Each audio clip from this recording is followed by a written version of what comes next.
Anastasia Grosu a participat la training în jurnalism cetățenesc și s-a implicat activ în căutarea subiectelor interesante. Starea toaletei stradale și calitatea hranei în liceul teoretic Anton Cehov reprezintă subiecte de interes atât pentru elevi de liceu cât și pentru părinții lor. Dar acum, mulțumită Anastasiei, vor afla mai mult cetățenii ai orașului nostru. Iată subiectele abordate de către Anastasia Grosu, eleva liceului teoretic Anton Cehov din orașul Florești.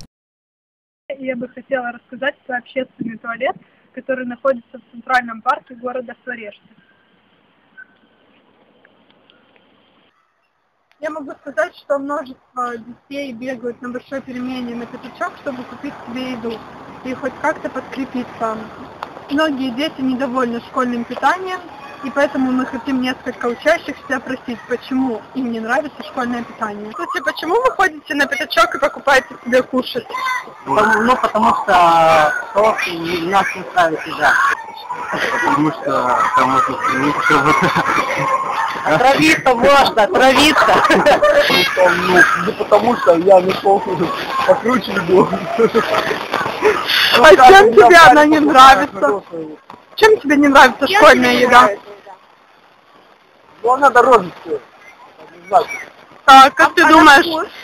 Она вкусная? Не знаю, никогда не пробовал. А как ты думаешь, стоит ли что-то изменить в школьном питании? Конечно, халявную еду для всех. Filmările făcute de Anastasia pot fi găsite în rubrica Știrea ta pe site-ul flortv.net. Despre soluțiile la temele abordate de către Anastasia am discutat cu elevii din același liceu. Acum, pe baza materialelor filmate, jurnaliștii televiziunii Flor TV vor pregăti un reportaj cu participarea tuturor părților cointeresate. Мои родители поддерживают эту идею, потому что мои родители тоже являются активными гражданами, и они не являются безразличными к нашей современной жизни. Они считают, что все, что мы видим, все, что нас окружает, оно должно нас интересовать, и мы должны проявлять какой-то интерес к тому, что происходит вокруг нас. Друзья тоже поддерживают эту точку зрения и говорят, чтобы я попробовала, потому что я давно хочу стать журналистом, и говорят, чтобы я попробовала свои силы в этом деле.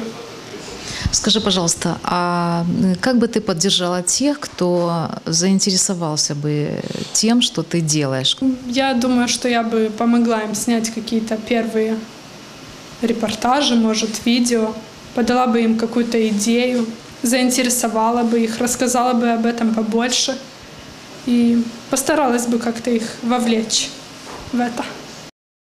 Unul dintre principiile fundamentale ale jurnalismului cetățenesc reprezintă principiul parteneriatului social. Cu toți cei ce sunt cointeresați în îmbunătățirea vieții oamenilor, organizațiile sociale, comerciale și structurile guvernamentale, dar în primul rând cu cetățeni simpli.